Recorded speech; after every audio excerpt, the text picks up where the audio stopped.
Olá, estamos iniciando mais um Cidadania. O tema da nossa conversa vai ser um tema polêmico. Há necessidade ou não de se elaborar um marco regulatório para a internet? A internet deve permanecer totalmente livre de controle ou devem ser criados parâmetros que balizem o internauta sobre o que é lícito e o que é ilícito nos relacionamentos nas redes sociais? Esse é o tema da conversa que eu vou ter com o senador Eduardo Braga, do PMDB do Amazonas, presidente da Comissão de Ciência, Tecnologia, Inovação, Comunicação e Informática do Senado Federal. Senador Braga, como o senhor se posiciona nessa polêmica? O senhor é a favor de que haja algum tipo de regulamentação para a internet? Sou a favor de que haja algum tipo de regulamentação para a internet. Isso é diferente de censurar a internet. A internet, pela sua própria origem, pelo seu próprio desenho e arquitetura, é um ambiente absolutamente livre. Agora, liberdade pressupõe responsabilidade por quem usa. Não é porque é um ambiente livre, não é porque é um ambiente moderno, dinâmico, que você possa praticar qualquer tipo de crime eletrônico e achar que, por causa disso, você está imune a qualquer tipo de punição legal. Portanto, é preciso que haja, de um lado, normas que regulem e, de outro lado, a tipificação do crime eletrônico digital de forma bastante clara na legislação brasileira. O ex-senador Eduardo Azeredo, quando passou pelo Senado, apresentou uma proposta que provocou uma enorme reação entre os internautas. O senhor não teme que qualquer proposta de regulamentação possa ser acusada de ser uma tentativa de censurar, de limitar, de constranger? Não, eu creio que não, porque na realidade já houve um aprendizado da época do senador Azeredo para cá. Não é? Veja a questão da pedofilia, por exemplo. Naquela altura, não era crime você portar fotos, imagens, enfim, de pedofilia no seu netbook ou no notebook. Era crime fazer navegar na internet. De lá para cá, isso já mudou.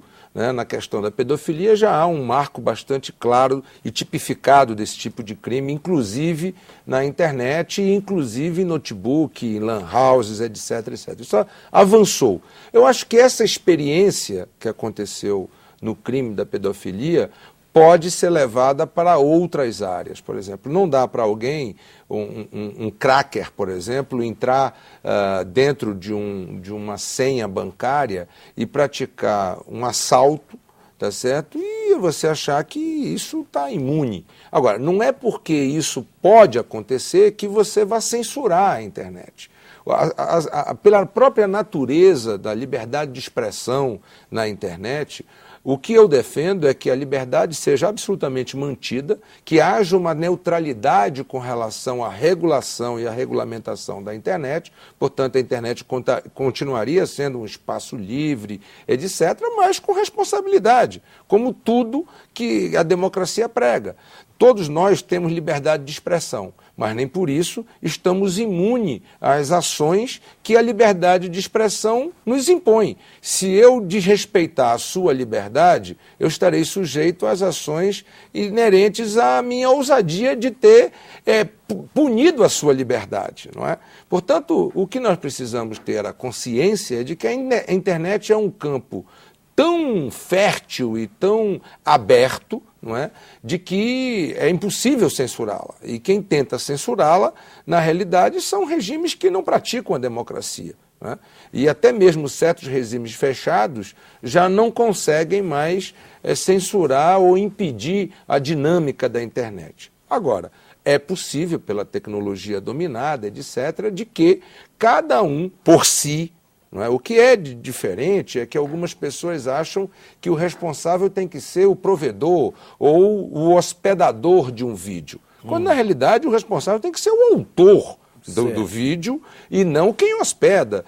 Vai o YouTube, por exemplo, que recebe trilhões ou zilhões de vídeos para hospedar no seu site, tá certo? Ser responsável por um filme de pedofilia ou de homofobia ou o que seja dentro do YouTube. Claro que não dá para responsabilizar o YouTube.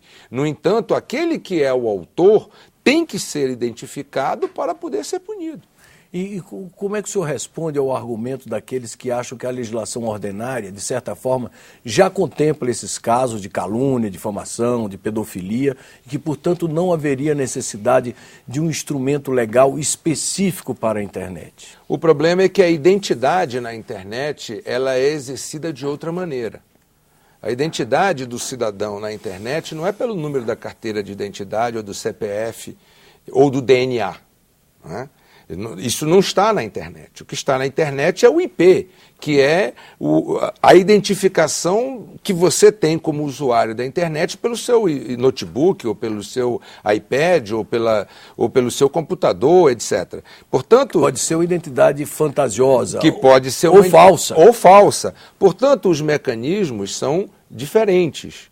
A verdade é que é uma nova fronteira e que nós estamos, a cada dia, e isso não é só o Brasil que vive essa discussão. E veja que, no caso do brasileiro, nós estamos aí com mais de uma década de discussão sobre a regulação na questão do marco da internet, etc., e com relação aos crimes digitais e eletrônicos. E nesses 10 anos, o quanto não mudou, não é, a nossa internet. Há sites agora de compras coletivas que antes não existiam. Não existia. Então tem que controlar, quer dizer, pelo menos dar um... Não é ter que controlar, na realidade é ter que responsabilizar se houver um crime. Mas então o senhor acha que de qualquer maneira vai haver a necessidade dos internautas se identificarem? Eu acho, cadastro? Não é por cadastro, porque na realidade... Ao acessar a internet, seja para mandar um e-mail, seja para fazer uma movimentação, sempre há o registro do IP. Sempre haverá um IP. Existem, inclusive, softwares que obrigam para acessar o outro que a identificação seja exposta e não escondida. Não é? Muitos blogs, muitos twitters, etc., hoje em dia já obrigam para que você possa acessá-los, que você revele a sua identidade eletrônica. Não é? Portanto, ninguém navega na internet sem uma identidade. Essa identidade pode ser até triangular, usando um efeito espelho no exterior, etc., que alguns hackers e alguns crackers sabem usar. Mas a verdade dos fatos é que nós precisamos avançar nisto. Cada um de nós tem que ter a liberdade para poder navegar livremente na internet e para poder usar a internet com absoluta liberdade. Agora, que cada um de nós sejamos responsáveis, civil, criminalmente, pelo uso indevido da internet. Certo. Então o senhor acha que o internauta vai ter que se identificar de qualquer maneira? Ele terá que... Aliás, ele é identificável. Sei. Ele é identificável. Sei. O que nós precisamos é criar mecanismos para que isto fique claro. A internet ela não foi feita para ninguém se ocultar. A minha avó dizia o seguinte: meu filho, quem quer fazer coisa errada nunca vai para a claridade, vai para a escuridão. Ora, a internet não foi feita para você se esconder.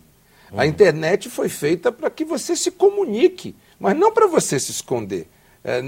A internet não é um mecanismo para que você haja ocultamente, não é isso. A ideia do meio da internet não é esse. Não é?